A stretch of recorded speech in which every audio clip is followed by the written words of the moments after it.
मैं doctor Bhagat Singh, associate professor, department of animal husbandry science, government college Puniyara. कल जो numerical के बारे में हम बता रहे थे और वहाँ हम बता रहे थे कि जो प्रेग्नेंट गाय या भैंस हैं उनके लिए 5वें महीने या उसके बाद प्रेगनेंसी अलाउंसेस दिया जाता है। अब बात ये आती है कि प्रेगनेंसी अलाउंसेस 5वें महीने या उसके बाद ही क्यों दिया जाता है, उससे पहले क्यों? प्रेगनेंसी का अगर हमको पता पहले चल गया है तो हम तो उससे क्यों नहीं देते? उसका जो कारण है वो ये है कि अर्ली स्टेज में, प्रेगनेंसी की जो अर्ली स्टेज है उसमें जो फीटस का साइज है, जो बच्चे का साइज है वो बहुत छोटा होता है और उसकी रिक्वायरमेंट्स इतनी ज़्यादा नहीं होती कि उसके लिए अलग से जो है न्यूट्रिएंट की सप्लाई की जाए। जो उसकी माँ को फीड दिया जा रहा है उसी से उसकी पूर्ति हो जाती है और माँ के फीड में भी कोई ज़्यादा कमी नहीं आती। इसलिए जब उसका साइज बढ़ता है और बढ़ने के साथ जब उसकी रिक्वायरमेंट बढ़ती है तो उसके लिए हम प्रेगनेंसी अलाउंसेस 5वें महीने से देते हैं। इसी तरह से अगर हम पीडी करते हैं, प्रेगनेंसी डायग्नोसिस पर रेक्टम मेथड, तो वहाँ पर भी हम ये देखते हैं कि ये जो पर रेक्टम मेथड है ये 3rd to 5th month he valid है। ज़्यादा इसके रिपोर्ट्स पॉजिटिव आते हैं क्योंकि जब 3 महीने से पहले की अगर स्टेज है तो एम्ब्रियो का साइज यूटेरस के अंदर इतना छोटा होता है कि उसको हम नहीं महसूस कर पाते। जब रेक्टम की तरफ हाथ डाल के ऑब्जर्व करते हैं तो उसको हम महसूस नहीं कर पाते, साइज छोटा है। और 5वें महीने के बाद इसलिए सही नहीं है कि एम्ब्रियो का साइज एक नॉर्मल स्टेज पे आने पर उसका वेट बढ़ता है और वो जो है रेक्टम जो है बॉडी के अंदर जो है एब्डोमेन में लटक जाता है, जिससे कि वो हम जब रेक्टम में हाथ डालते हैं तो यूटेरस तक वो हाथ नहीं पहुंच पाता। तो ये जो है कारण है कि 5वें महीने से ही उसको ये प्रेगनेंसी अलाउंसेस क्यों देते हैं।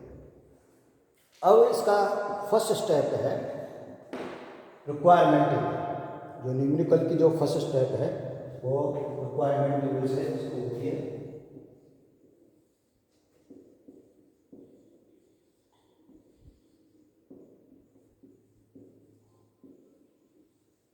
रिक्वायरमेंट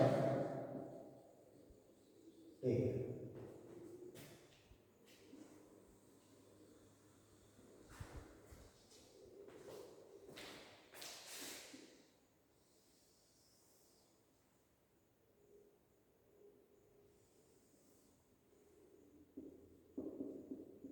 इसमें पहला सीरियल नंबर,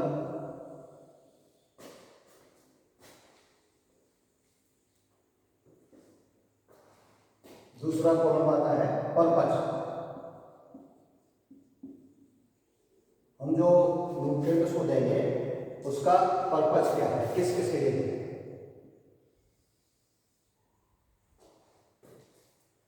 फिर आता है ड्राई मैटर, डीएम, इसके रिक्वायरमेंट प्रोग्राम भी है।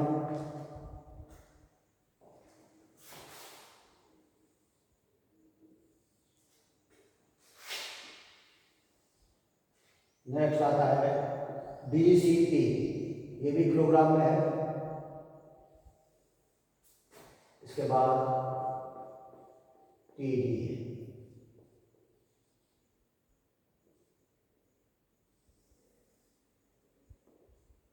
DCT, TD. तो सबसे पहला पर्पज होता है हमारा for body maintenance,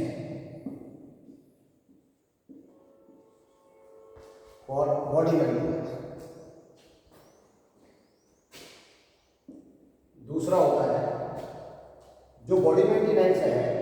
body maintenance में साथ में लिखना है कि बॉडी वेट क्या है।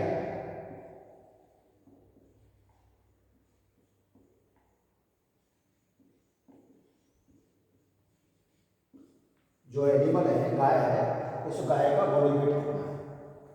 दूसरा पर्पज मिल्क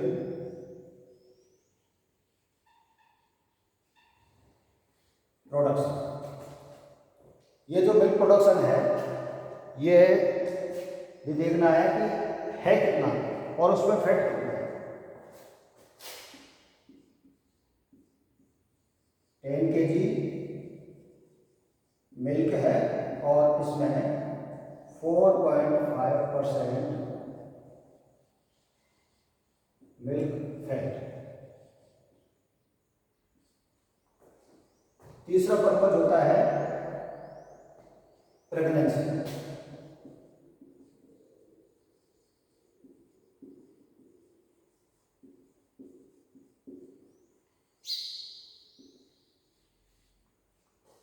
प्रेगनेंसी अलाउंस, ये 3 पर्पज होते हैं।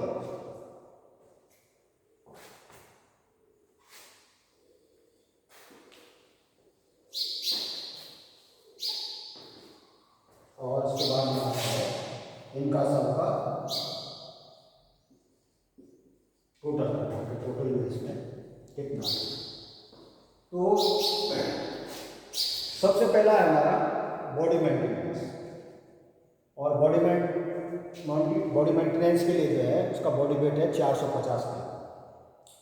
हमारे पास जो रिक्वायरमेंट टेबल होती है उस रिक्वायरमेंट टेबल में जो डीसीपी और टीडीएन की अमाउंट है वो या तो 400 किलो के लिए है या 500 किलो के लिए। तो हम 450 किलो के लिए, 450 किलो के लिए इन दोनों का एवरेज निकालते हैं। ये 400 किलो के लिए जितना डीसीपी टीडीएन देना है उसका एवरेज और 500 किलो का जो डीसीपी टीडीएन जितना देना है इन दोनों को जोड़ के इसका आधा कर लीजिए, वो 450 किलो बॉडी वेट के लिए आ जाएगा। तो 400 किलो के लिए जो डीसीपी है वो है 0.27 और प्लस 0.34। ये हो गया 160। तो ये दोनों टोटल करना है। 400 किलो के लिए 0.27 और 500 किलो के लिए 0.34। तो ये आ गया आपका 0.61। इस 0.61 में 2 का भाग दे दीजिए तो ये आ जाएगा 0.305। तो ये 450 किलो जो बॉडी वेट है उसके लिए डीसीपी की अमाउंट आ जाती है आपकी 0.305 के। इसी तरह से जो है टीडीएन की जो मात्रा है वो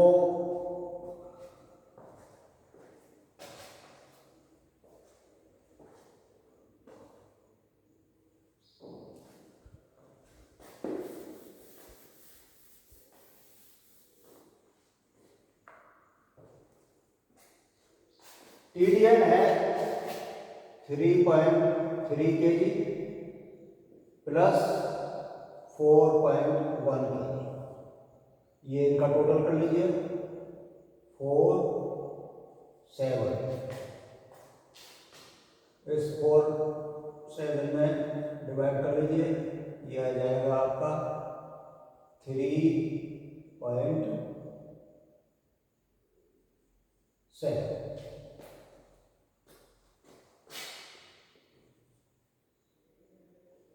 इसको यहाँ लिखिए।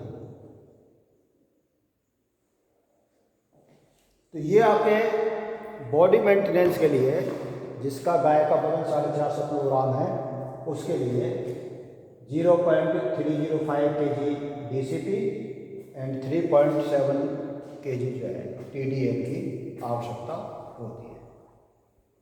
अब आते हैं मिल्क प्रोडक्शन के लिए।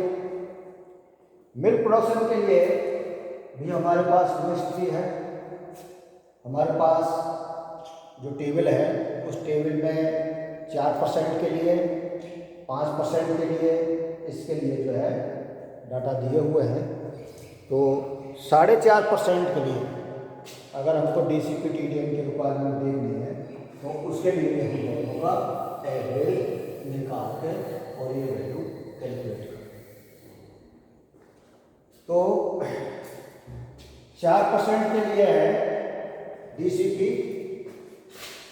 0.045 और 5% के लिए है 0.051। टोटल कर लीजिए इसका 6,9,0,3। अब इसमें 2 को भाग दे दीजिए।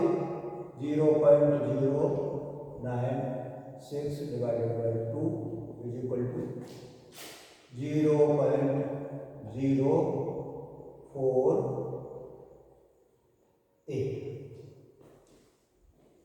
तो ये जो वैल्यू है DCP ये आ जाती है 0.048। इसी तरह से जो TDN है, TDN के लिए भी वही हम डिवाइड जोड़ के और जिसमें भाग दे देंगे तो वो जो वैल्यू है आपकी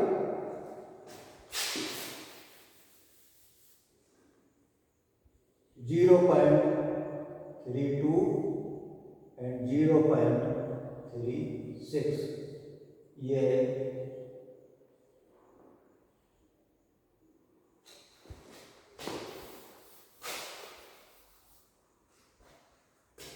0.68 divided by 2 is equal to 0.34।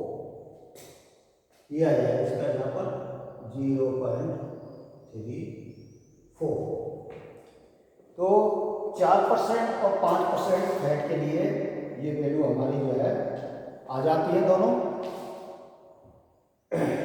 अब यहाँ पर पहली गलती जो होती है वो उस कंडीशन में जब आपको न्यूमेरिकल तो आता है लेकिन जल्दी में आप ओवर कॉन्फिडेंस में ये जो है वैल्यू आपने निकाल के तो रख ली, लेकिन ये वैल्यू कितने के लिए है? 1 किलो दूध के लिए। लेकिन गाय हमारी कितनी दे रही है? 10 किलो दूध। जब वो 10 किलो दूध दे रही है तो उसके लिए हमको DCP में भी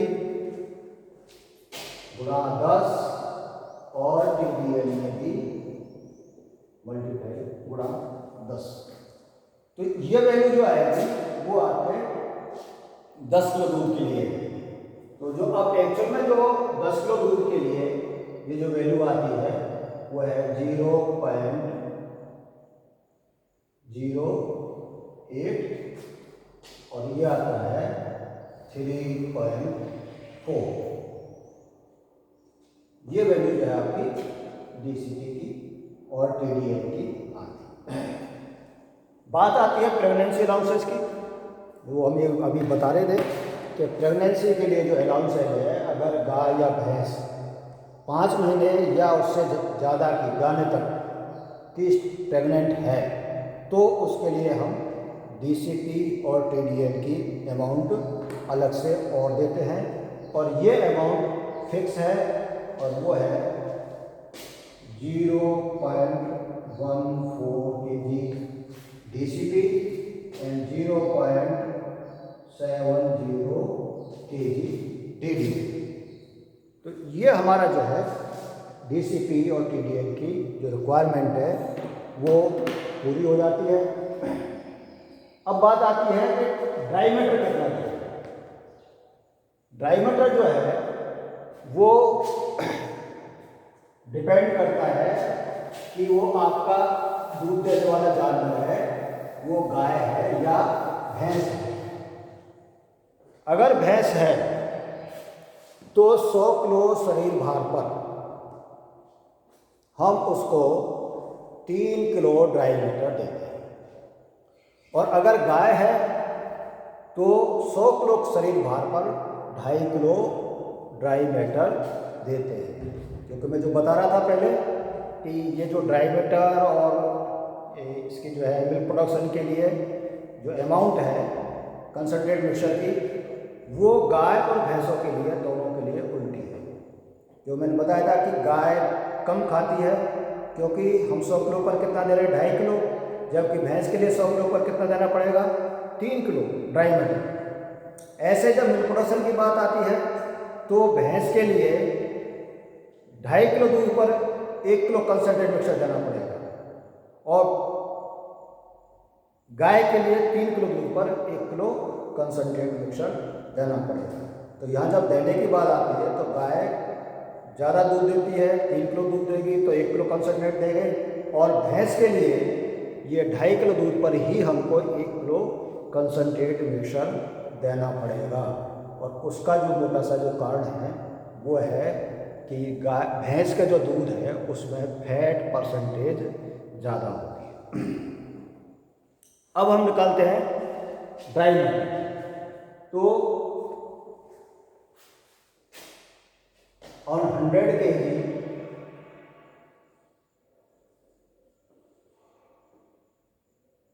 body weight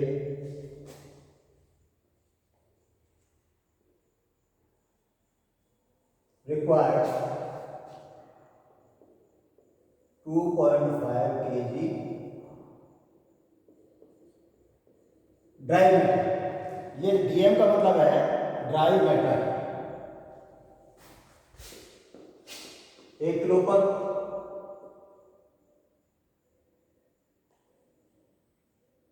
2.5/100, लेकिन बॉडी वेट कितना है एक्चुअल में 450 kg। इस पर जो है 2.5/100 मल्टीप्लाई बाई 450 kg। तो ये जो वैल्यू है वो आपकी आ जाएगी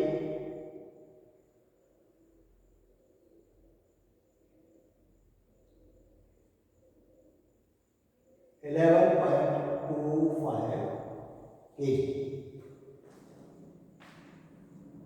तो ये जो 11.25 kg ड्राई मैटर जो आता है, इसको यहां पर लिख लेंगे 11.25। तो ये जो मेंटेनेंस वाला जो पार्ट है उसके साथ में ये चीज हम लिखते हैं। अब इनका तीनों का टोटल कर लीजिए।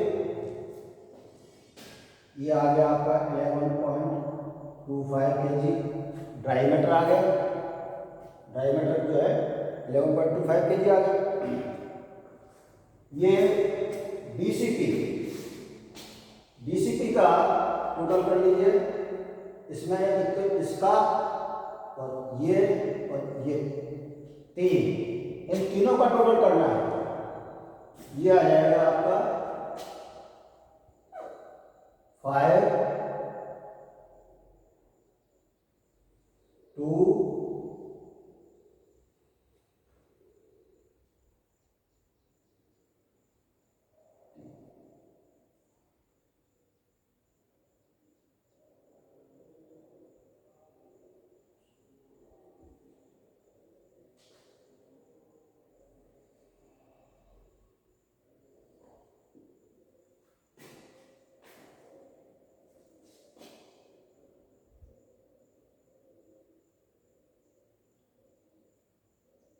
ये आ जाएगा 0.925 kg।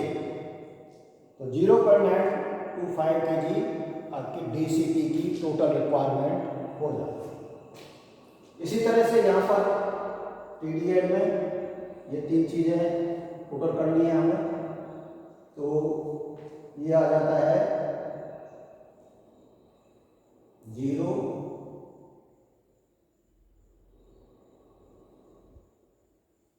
8